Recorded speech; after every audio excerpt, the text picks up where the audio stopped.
We now move on to the first session of the Huddle. Exile, the challenges of leading from afar. I invite the panelists, former President of Maldives, Mr. Mohamed Nasheed,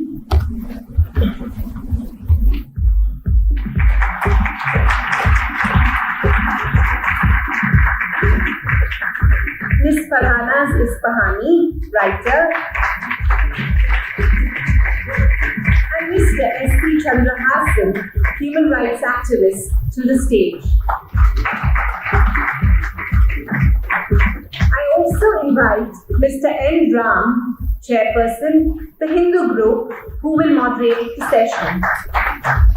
Ladies and gentlemen, Exile, the challenges of leading from afar.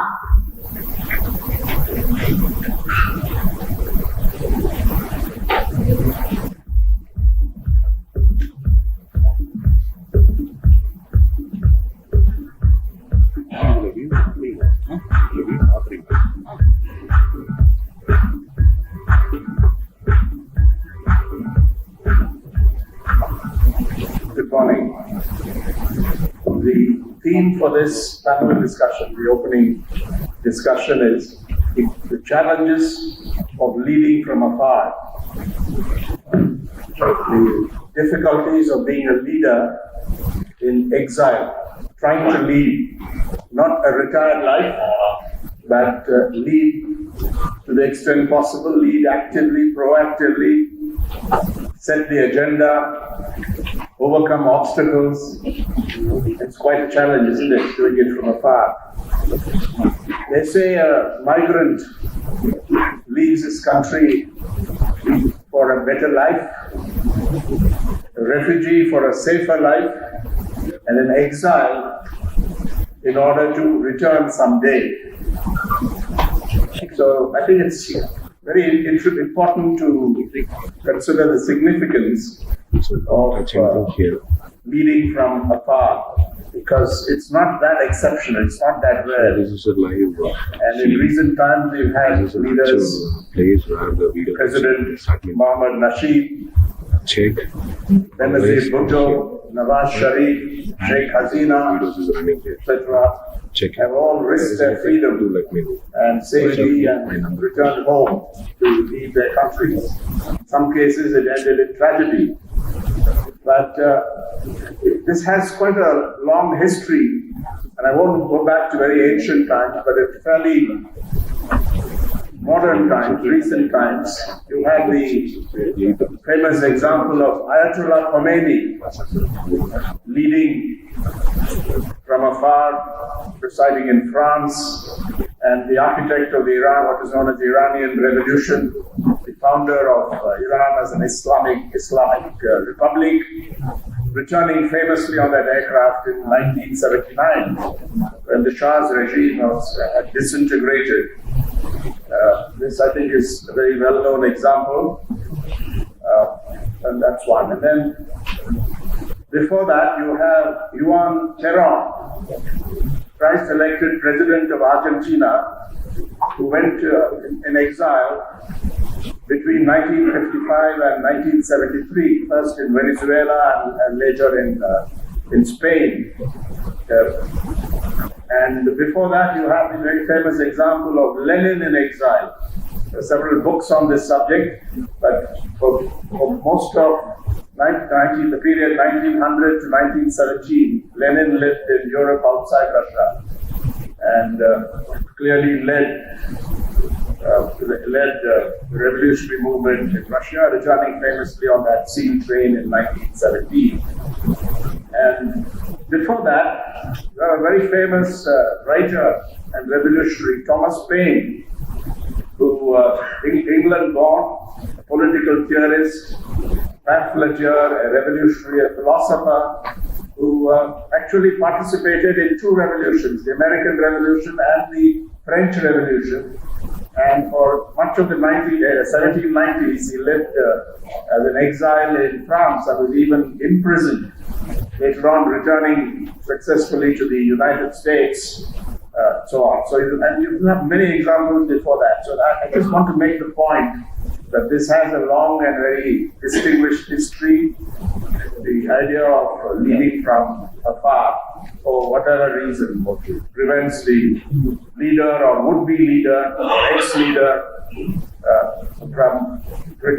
from functioning from their home base. Today we have three very interesting people here.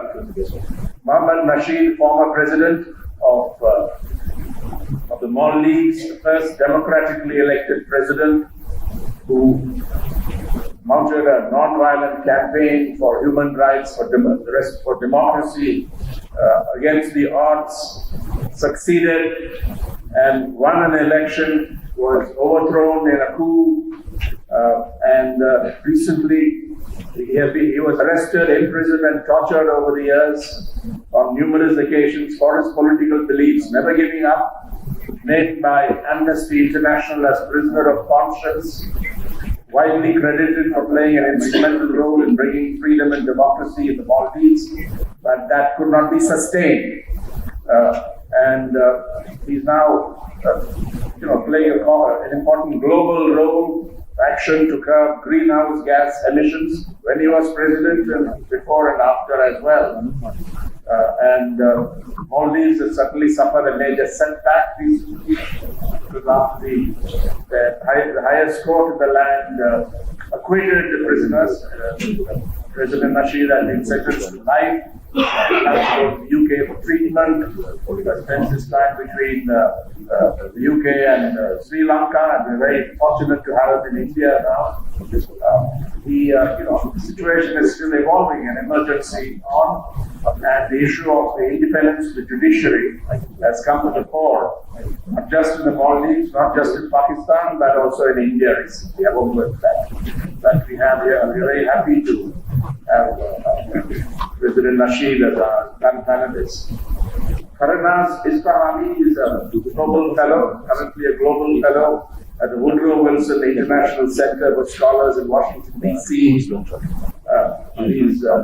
the author of a well-known book, Purifying the Land of the Pure, a history of Pakistan's religious minorities, published by Oxford University Press in 1917, a book that deals with the persecution of religious minorities in Pakistan for over 3 decades. She's been a journalist.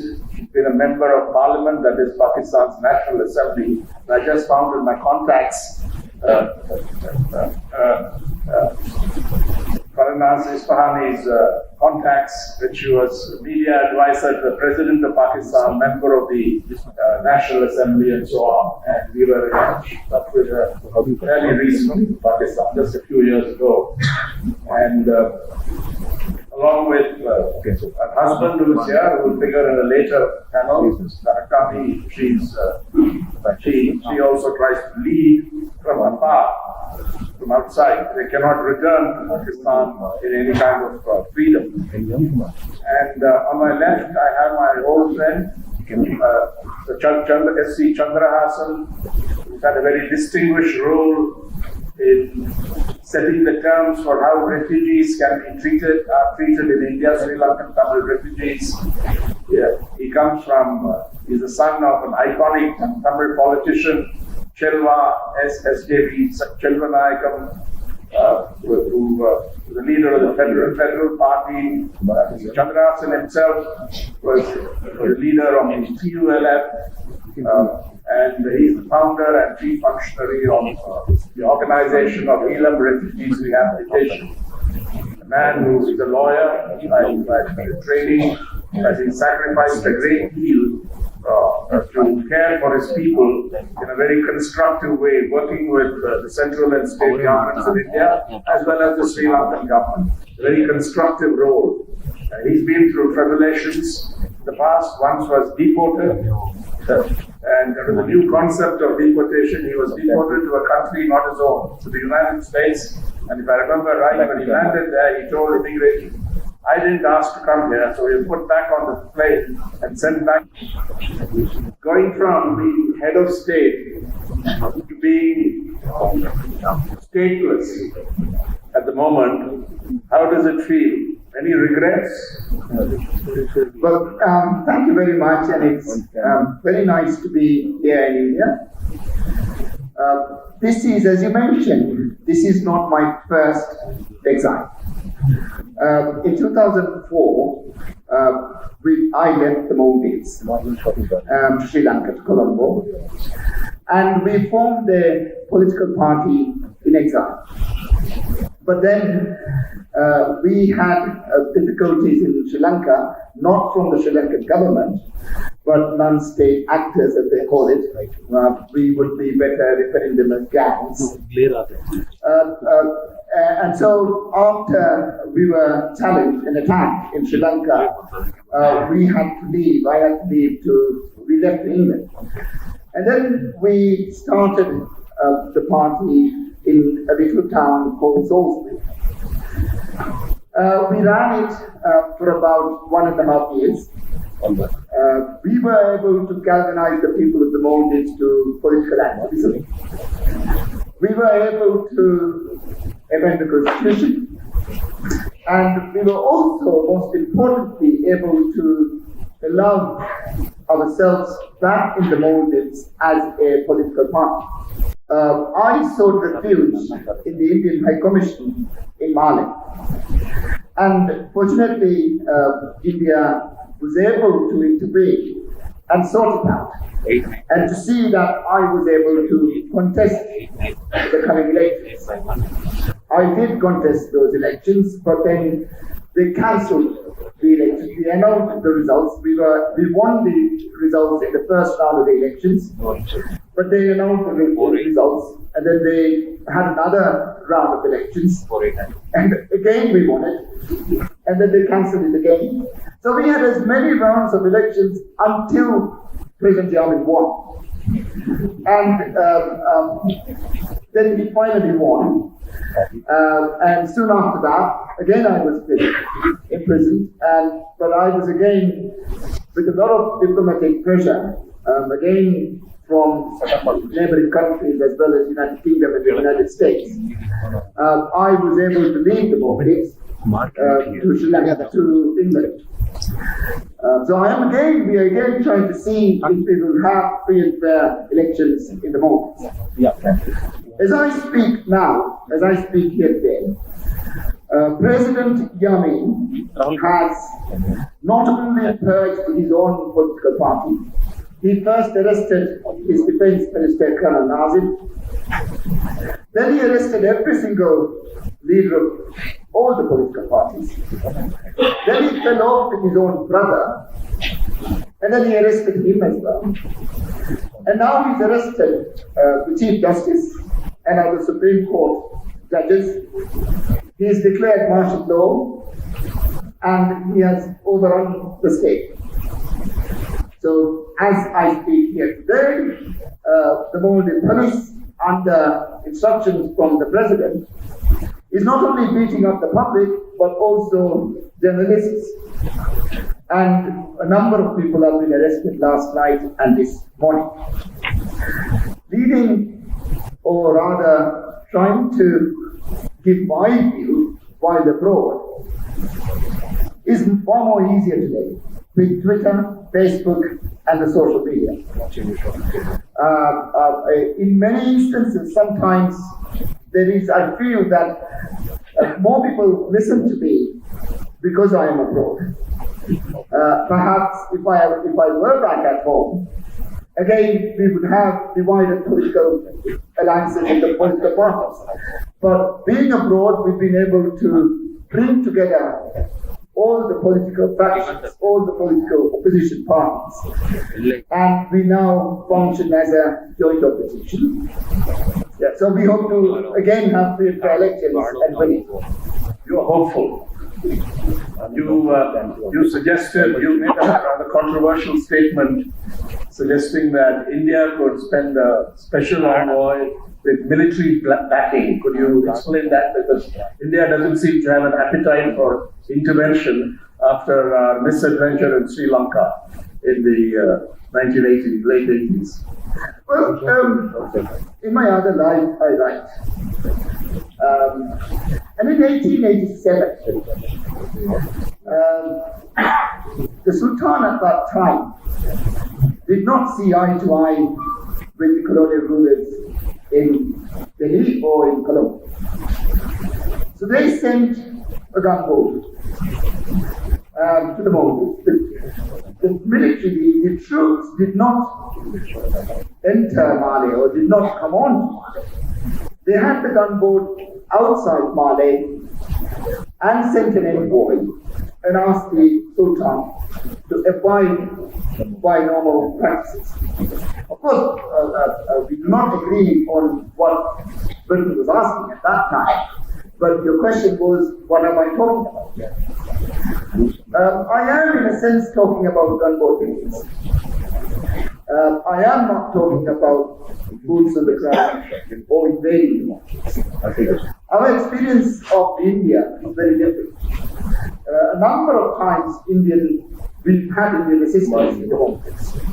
They've come, they've sorted, and they leave. So we see India more as a liberating force than an occupying force. Thank you. If I can, Chandrahasan. Now the story of your escape. First, how you know that the escape, you traveled to Sri Lanka and are received warmly there, official circles and all that. We know that. But there were 3 attempts on your life before you left Ghana. Can you tell us, give us a sense of how it was in those days?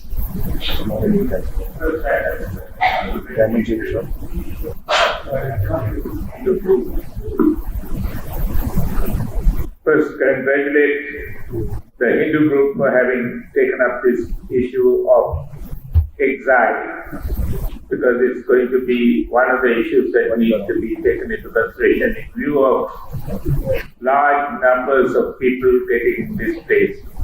And therefore, I have to appreciate the person who have been able to bring this up, and this is going to be something that's going to be a major subject for the future. Thanking you for the opportunity. I must, now that it's a question coming from Mr. Ram, and person who is being a journalist, I would just give one example of what happened. In the 83 violence that took place, the position taken up by most of us who were human rights workers was that it was a government planned attack on the Tamils. So initially it was seen to be a riot, but then it began to be known that there was something more, and it was planned, programmed. If a state participates in the attack on a minority community, then the need to bring it out becomes important. So there was an opportunity for us to talk to journalists, and that had to be done very carefully at a time when the violence was on. Interestingly, the Sri Lankan government had brought in a provision by which a person was considered to be a militant would be killed in an encounter, and the body would be buried without an inquest. So this was something which was an indication of the fact that violence was going to be let loose, and the young persons who were indulging in activities which the government was not in agreement with would be, it would be planned to do away with them. I had defended 53 persons in this category with a group of lawyers, and all 53 were killed in prison. So it was about this time that we were lobbying, talking to journalists, and when this was being done, it was also in one of the hotels in Colombo, where the lawyers used to meet, so the manager knew me, and he being from the majority community was not very conducive to my giving an interview. So having watched this happen, he passed the information on to the armed forces. And there was a raid by the armed forces. And the journalist who took my interview had done it on a small tape. They were wanting the evidence and wanted the tape to be handed over. So the journalist, because of his ethics, refused to and was saying that if he cannot do that, it is unbecoming of a journalist to do so. In the process, the armed forces person realized that I had been talking about the disposal of dead bodies without inquest. So they placed a knife on his neck and said, you know, in this country, we can dispose of a dead body without having inquest. And immediately, the person had to take his tape and give it to him. So it was very evident that it had to be taken beyond the limits of Sri Lanka. When it was evident that it had to be taken beyond the limits of Sri Lanka, then the choice was, where do we go? It was in that context that some of us who decided to go along with the affected people to places to which the people will go to and return back to Sri Lanka. Mark my words, and return back to Sri Lanka was the choice I had to make, and that is how I decided that it had to be taken outside the country, and therefore it is necessary to move to a country where more than 100,000 of the refugees have come in, and it would be useful to work with these refugees, take the challenge of keeping them insulated from being brought into militant movements, have them to play a role in the rebuilding after the solution of the problem. And this was something that was decided in 1983, and it went on for years and years and years.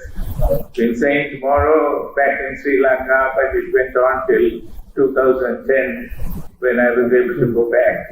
And now engaged in the process of facilitating the return of persons who have been well taken care of by India. India is a role model, the way in which it has taken care of the refugees. And in the Parliament of Sri Lanka, when there was a discussion on resource persons, maths teachers, science teachers, English teachers, in areas where the facility for good education was not found, the deputy minister got up and said, they are available in the refugee camps in Tamil Nadu, we must bring them back. So, thank you. So, it's largely a positive story despite the setbacks and loss of lives and so on. We really appreciate that insight. Now, Farahnaz, you and your husband, Hussain Haqqani, gave up a great deal. Ties with family, you were living in a very comfortable and very comfortable conditions. You were a member of the National Assembly, close to the working with the President's office. You were a writer and journalist, acclaimed. What made both of you, in a sense, give this up? Did you anticipate the consequences? Absolutely. I think that for Hussain and I, this is not the first exile, but this has been a much more difficult exile. In the first exile during General Musharraf's time, we had to leave overnight and move to the States and look for fellowships and find ways to clothe and feed our children. But there was hope because we had Benazir Bhutto leading us. She was our leader. And we all were working together to bring democracy and human rights, rule of law, all of those things back to Pakistan. So there was a large number of us, and there was a feeling that if things were done correctly, and my husband and I were sitting in Washington, making friends for democracy, making them realize that perhaps supporting a military dictator in Pakistan for 10 years was not what the United States should do. We had energy. And then we went back with Benazir, and the restoration of democracy took place. And it was a very, very, very grand moment for us. Where were you when she was assassinated? I was in Islamabad, and I think I will never get over that moment. Because as I said, she represented hope for all kinds of people, from thinkers to farmers, urban and rural. And she was loved. She spent 10 years in exile, and she kept her voice alive with her BlackBerry phone and text messages. She kept in touch with not just her party leadership, she kept in touch with her party workers on the ground. So even if the military dictator was able to pressure her party leadership, she always knew the truth of what was going on the ground from with that one BlackBerry phone. So for us, that was exile number one. We came back. I was in Islamabad on the day they killed her. And yes, Madam, very good. that scene at that hospital, around Pindi Medical Hospital in Pindi, where her body was taken, they were just people outside in anger and rage, throwing rocks that lost her again. You know, people had fought so hard. So we took her body, we flew all night to her hometown in Sindh, and we washed her body and we buried her the next day. And that is what taught me and Hussein about keeping your voice alive. Recently, we lost Asma Jahangir, who many of us regarded as the bravest woman in all of South Asia. Are there many people like that, and you keep in touch with them? President Nasheed told us how the advantages today of communication, keeping in touch through social media, Twitter, Facebook, etc. Well, what we have managed to do, exile number two, what we have learned now, there will be perhaps no going back for us, but we have to, through our writings, our speeches, and the media, keep those people's ideologies alive, their strength alive, for a better day. And that day, because we have had a tough coup in Pakistan. Former Prime Minister Nawaz Sharif was removed completely unconstitutionally. So today, what we have managed to do is Asma, every visit to Washington, she stayed at our home her last visit. We set up talks for her. We were in touch with her on WhatsApp and other social media almost every single day. Myself for my human rights and religious minorities work, Hussein for the civil-military divide work. So he was ambassador. He was ambassador. This is the second exile post-ambassador. But now, our time now. But, we know, as I said, many people, Lord Rama, Prophet Muhammad, many people had to leave and go away and continue in those days through letters or speeches sent to friends or family or other people. And then you move on to, as you talked about, Imam Khomeini, Ayatollah Khomeini, and those audio tapes smuggled into Iran. Benazir Bhutto, the cell phone. Today for us it's social media, and we are now in touch with all the groups in Pakistan personally, daily, and the huge diaspora, whether it's the Baloch or the Sindhis or the Urdu speaking or people from any tier and any part of Pakistan. And we are the people they turn to when they've been tortured and need to get a visa to go out. We are the first, so we've created maybe a home forever. So in the trade-off, no regrets. Oh, that terrible regrets. You can never give up your home. You can never give up your people. Every time I come to India, I get quite emotional because my parents both migrated from this land to the land of Pakistan. And when someone takes me to a Shia Imam Bara, which my family had something to do with its creation in Bangalore, or someone wants to take me to Lucknow or to Calcutta, different areas, regions where my parents came from, I feel this may be as close to home as I will get. But it's enough. Our writings have to live beyond us. Our talks, we take the risks, but our voices have to keep going. The trade-off for all three of you, the positive outweighs the negative. Is that the message I'm getting? We're getting? Well, yeah, it is challenging and it's difficult, but we can't give up. We will not give up. And the difference between immigration and exile is you don't unpack your bag.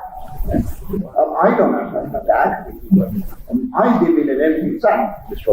There are no pictures. There are nothing in it. And I don't want to unpack my bag. And I would, of course, would want to return back. With all the risks, with all the challenges, we will have to return back. Where do you take your inspiration from? From leaders, from movements? Amitav Ghosh has a beautiful novel, The Glass House. Rushdie had a series of articles, The Imaginary Homelands. Of course, Gabriel Garcia Marquez The General in his Liver. Well, you get your strength by what's happening at home. Visual thinking. I think that's what we always do. We always think that it's. I think President Yameen is going to fall this afternoon, and there's every reason for me to think that he will fall this afternoon. You get dispirited. Yes, you do get dejected. Smells, sounds, voices. Time of the day, you're suddenly taken back home. There are fleeting moments that takes you back home. Chandrahasan, you represent equanimity. That's how I've observed you over all these decades. Is that true, or is there something different internally? You be brief, because we... Thank you, and I do agree. It is something that I have learned by the generosity of how India took care of the refugees. The way in which the countries in Asia and Africa have been taking care of people who are displaced is becoming a role model for the world, and the way in which India has done so has become a role model, and therefore I have gained a lot, and I feel that the theme is something that I would endorse.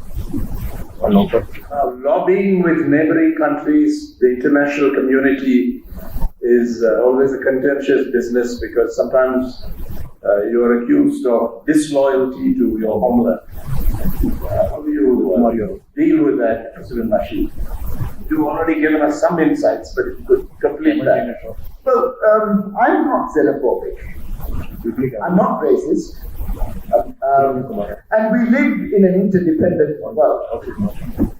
And if we are unable to, for instance, plug into Indian development, there is no hope for the islands in the Indian Ocean. There are a number of islands in the Indian Ocean, island nations, Sri Lanka being the biggest, the Maldives, Seychelles, Mauritius, Comoros, and so on. And we, of course, do see India as a net provider of security for us. I wouldn't say the things that I say if I think that it's going to backfire for me at home. I can't be that much of it. Mrs. Ispahani, how do you deal with it? Because it's easy in Pakistan, as it is in India, to be branded a traitor. I've been branded a traitor by the military establishment and the deep state of Pakistan, and yay, that's great news for me. That means I'm still credible and I'm still a threat. So, I'm a voice still and I'm alive, and there are people I'm speaking for. In the United States, all these years of work, we have got Pakistan finally, in spite of the State Department, which many people are not wanting it done, Pakistan as their treatment of religious minorities, whether they're Hindu, Sikh, Christian, or minority Ahmadis and Shias, we have got it now passed that Pakistan has a special ranking of being a state that is terrible, treats its religious minorities as unequal and with brutality, with the blasphemy laws and many other things.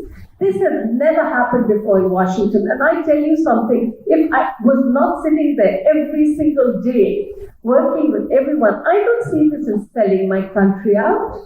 I see this as helping the voiceless, and the voice for the voiceless, and the friend of the friendless. And someone has to do that job. So I do not feel, I don't care if the ISI calls me a traitor. I think they're traitors. They're traitors to Pakistan, and it's time all of them went back to their barracks. So that's my job. Now, Chandrahasan, on this question on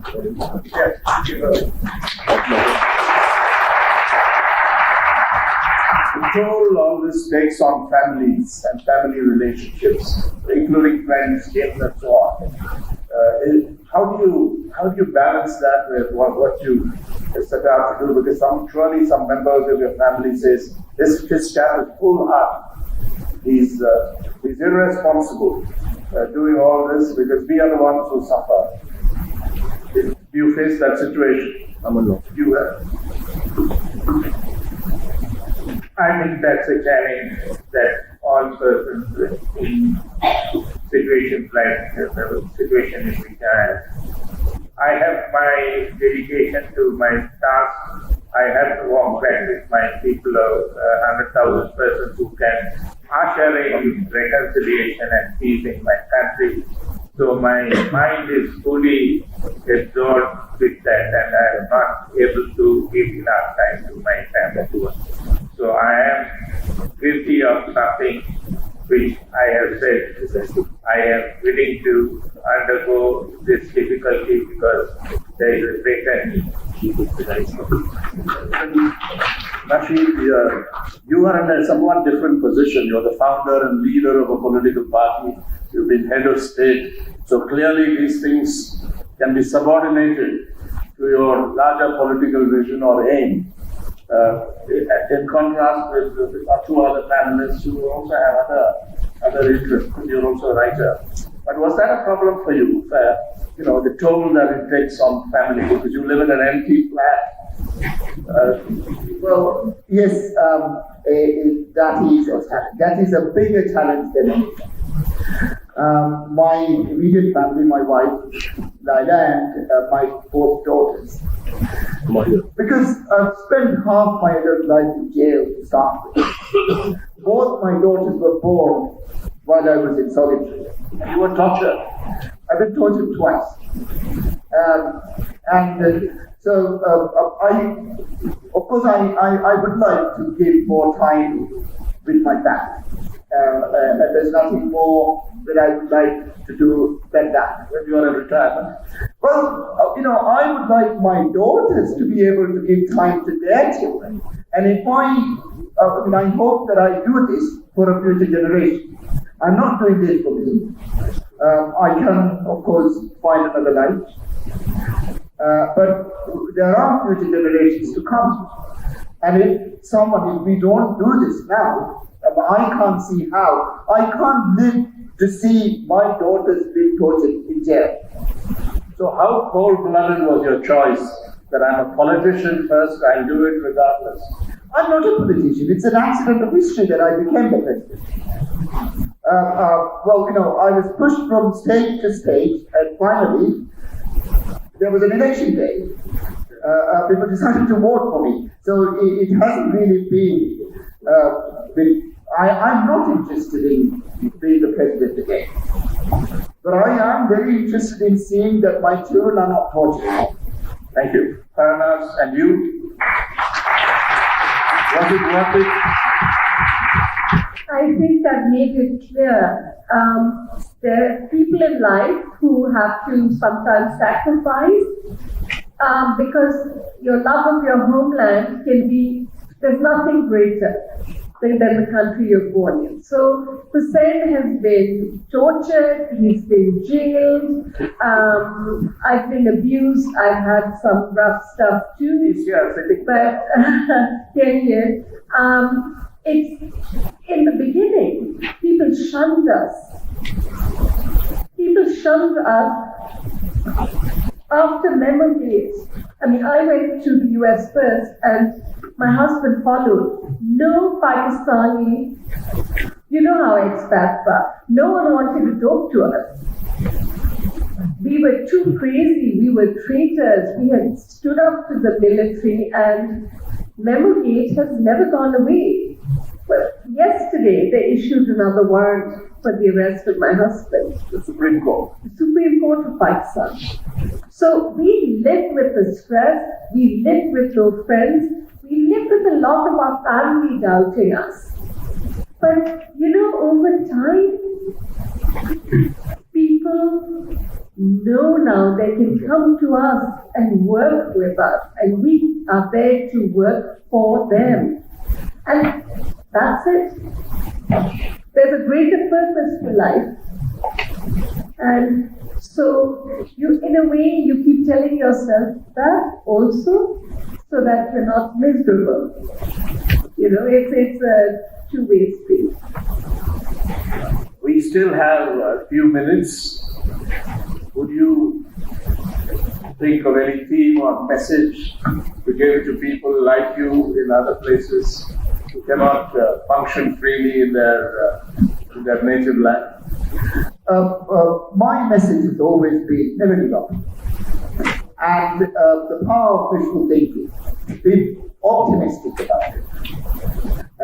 Visualize it. See it. Imagine it. See how it happens. See the end of the day. See the last tweet that you will tweet. And let's get there. Have a strategy. More importantly, have a vision. Have an imagination. So my advice is never give up. Have an imagination. Visualize it. See it. And be optimistic. And visual think. There's time for 2 questions, no more, absolutely 2 questions. We are departing from the schedule on this because I've run out of questions. We've got a very full discussion of this. But there is time in case you want to ask quickly a question to any of our panelists or all of them. And I request them to be very brief. We have about 5 minutes. Any questions? My question to President Nasheed. Thank you very much. I want to understand the dynamics that have happened right now involves China and India both together. Please be brief and... So I want to understand the 2011 when you allowed the Chinese embassy to open in Maldives. So don't you think it all started there? Thank you. We have had diplomatic relations with China for the last 40, 50 years. And in 2005, there was a process to open a Chinese embassy in the Maldives. And by the time we came to SARC Summit in 2011, China has been made an observer for the summit. And we didn't see, and I still don't see, a relationship between, let's say, for instance, China having a high commissioner or an embassy in the Maldives, and us letting or relinquishing our sovereignty to China. I mean, there are many other embassies in the Maldives, but we are not in the act of relinquishing our sovereignty to these countries, and neither are we. Neither are these countries propping up a dictatorship in the Maldives. I think your question was, why did we open an embassy a Chinese embassy in the Maldives? I didn't see, and I still don't see, why that should be an issue. We are very clear, I'm very clear where I stand. I believe that India must and is the next security provider for the Indian Ocean. And I think we should be mindful of India's security and safety. And we should be mindful of how Indian people view us, how Indian people think about us. Thank you. And we watch Indian films, we eat Indian food. We read your books, and we live a full life, very plugged into India. And I don't see an issue at all of a Chinese or an American or a British embassy in Maldives, and then that leading to anything else other than just diplomatic relations.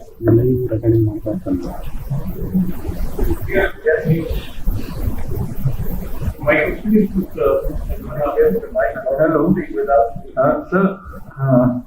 My question is to can you take this? I can't see you for this. Focus. You had a question? Not focus. Take it focus. हमारी focus is out.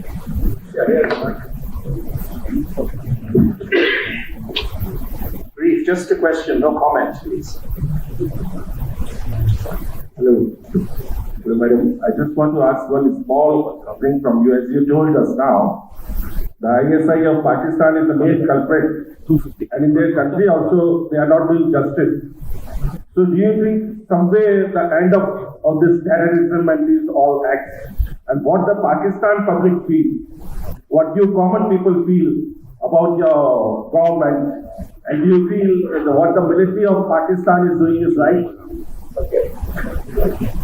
I would say that any Pakistani, the understanding in Pakistan about what especially these extremist Islamist groups are doing, the terrorist groups, who either come and fight against you here in India, or in their off-season, when they're not doing that, they are killing religious minorities in Pakistan. They're killing people, lawyers who stand up. They kill and silence, like Raza Khan, who Asma Jahangir was a lawyer for. They kill and silence everybody. Now, sometimes the ISI does it through these terrorist groups, like the Sipai Saba, the Lashkar-e-Jhangvi, LET, all of these groups, or they do it themselves. But the people of Pakistan understand what's going on. But the drawing room elites and the English-speaking people and the rich people or the elite people in Pakistan that most of you meet if you overseas or when they come to India or in Pakistan will give you a very different answer than what I'm giving you. Thank you. One last question. My question is to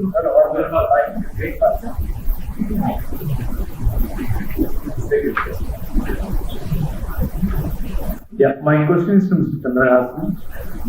The fishermen issue between India and Sri Lanka? Is it more political? Will the issue continue to rock the relationship between two nations?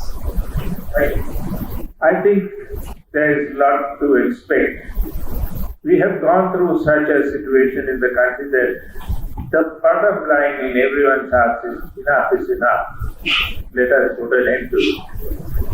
The work that India has done has been criticized in various areas, but then there will be a day when it will be recorded in history that India played a very constructive part.